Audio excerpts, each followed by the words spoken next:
तो आज की इस वीडियो के अंदर आपको बतलाने वाले हैं कि कैनरा बैंक में पैसा जमा करने की पर्ची कैसे भरें, है ना। क्योंकि होता क्या है कि अगर आप पहली बार बैंक में जाते हो जमा करने के लिए पैसा, तब आपको इस तरह से जमा पर्ची देखने को मिलती है, जिससे आप हकबका जाते हैं कि कौन से डिटेल कहाँ पर भरें। तो आज की इस वीडियो में आपको बताने वाले हैं जमा पर्ची को कैसे भरें, ठीक है। तो चलिए शुरू करते हैं। सबसे पहले आपको यहाँ पर देखने को मिलेगा शाखा का नाम, यानी कि ब्रांच क्या है। तब आपको यहाँ पर अपना ब्रांच का नाम यहाँ पर डाल देना है, ठीक है। आप चाहें तो हिंदी में भी डाल सकते हो, चाहे इंग्लिश में भी। तो चलिए मैं यहाँ पर आपको हिंदी में भर के सारी डिटेल आपको दिखाता हूँ। तो यहाँ पर मैंने सबसे पहले अपना ब्रांच बीकापुर यहाँ पर डाल दिया है। आपको भी अपने ब्रांच का नाम यहाँ पर डाल देना, ठीक है। उसके बाद आपको यहाँ पर देखने को मिलेगा दिनांक, डेट। आप जिस दिन पैसा जमा करने जा रहे हो वो डेट आपको यहाँ पर डाल देनी है, ठीक है। तो मान लीजिए मैं 11 तारीख को पैसा जमा करने के लिए जाऊँगा। तो चलिए मैं यहाँ पर 11 तारीख है, तीसरा महीना 2025 इस प्रकार से हम यहाँ पर डाल देते हैं। आपको भी यहाँ पर अपनी डेट इस प्रकार से डाल देनी है। उसके बाद आपको आ जाना नीचे, अपना अकाउंट नंबर यहाँ पर डाल देना जो भी है, ठीक है। तो चलिए हम यहाँ पर कुछ भी डाल देते हैं। आपको सही से यहाँ पर अपना अकाउंट नंबर डाल देना, ठीक है। तो यहाँ पर इस प्रकार से अपना अकाउंट नंबर डालना होता है। एक एक बॉक्स में आपको एक एक अंक इस प्रकार से डालना होगा। आपका जितना अकाउंट नंबर है ना, उतना ही आपको डालना है, उससे ज़्यादा यहाँ पर नहीं डालना है। हो सकता है यहाँ पर बॉक्स से ज़्यादा हो सकता है, लेकिन आपको यहाँ पर जितना अकाउंट नंबर आपका है उतना ही डालना है, ज़्यादा नहीं डालना, ठीक है। उसके बाद आपको यहाँ पर नेम देखने को मिलेगा। तो आपको नेम उन्हीं का डालना है जिनके खाते में पैसा आप जमा करना चाहते हो, ठीक है। तो यहाँ पर जैसे मैं राकेश कुमार के खाते में पैसा जमा करने वाला हूँ, तो यहाँ पर चलिए मैं राकेश कुमार का यहाँ पर नाम लिख देता हूँ। इस प्रकार से आपको राकेश कुमार का नाम और यहाँ पर अकाउंट नंबर लिख देना है, ठीक है।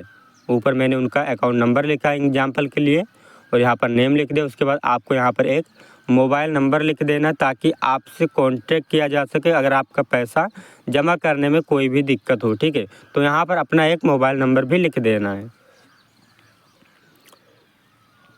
उसके बाद आपको नीचे देखने को मिलेगा, यहाँ पर आप देख सकते हैं लिखा हुआ है कि राशि, यानी कि अमाउंट।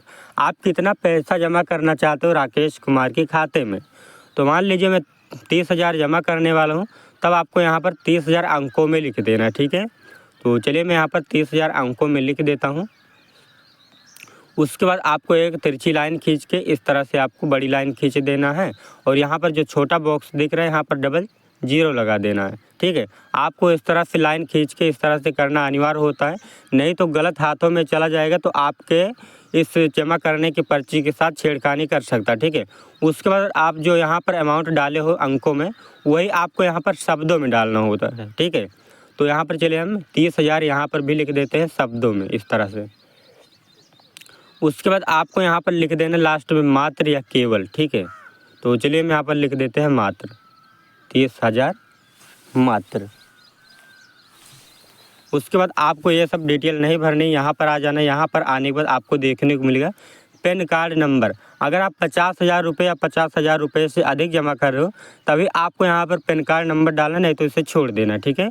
तो यहाँ पर मैं 30,000 रुपये जमा करने वाला हूँ, इसीलिए यहाँ पर चलिए इसे छोड़ देता हूँ। उसके बाद आपको यहाँ पर आ जाना, देखने को मिलेगा दिनांक। अब आपको यहाँ पर जो दिनांक आपने डाला है वही सेम दिनांक आपको यहाँ पर भी फिल कर देना है, ठीक है। इस प्रकार से आपको फिल कर देना। उसके बाद ब्रांच नाम वही आपको डाल देना है, जो आपने बाएं साइड में डाला है वही आपको दाहिने साइड में भी ब्रांच नेम डाल देना है। उसके बाद अपना अकाउंट नंबर डाल देना अच्छी तरीके से। एक एक बॉक्स में एक एक अंक आपको इस तरह से डालना होता है, ठीक है। तो यहाँ पर मैं एग्जाम्पल के लिए बता रहा हूँ, ये मेरा अकाउंट नंबर नहीं है, ठीक है। तो आपको यहाँ पर अच्छी तरीके से अपना अकाउंट नंबर देख के यहाँ पर फिल कर देना इस प्रकार से, जैसा कि मैं यहाँ पर फिल कर रहा हूँ। उसके बाद आप यहाँ पर जिसके खाते में पैसा जमा करने चाहते हो या फिर अपने खाते में जमा कर रहे हो तो अपना नाम लिखोगे, और दूसरे खाते में जमा करना चाहते हो तो दूसरे का नाम लिख देना। तो मैं राकेश कुमार के खाते में पैसा जमा करना चाहता हूँ, यहाँ पर मैंने राकेश कुमार का अकाउंट नंबर और यहाँ पर इनका मैंने नाम लिख दिया है, ठीक है। उसके बाद आपको यहाँ पर टेलीफोन नंबर वही डाल देना है जो आपने बाएं साइड में डाला है, ठीक है। जितना आपने बाएं साइड में डाला वही सब यहाँ पर दाहिने साइड में भी आपको डालना होता है सेम तरीके से।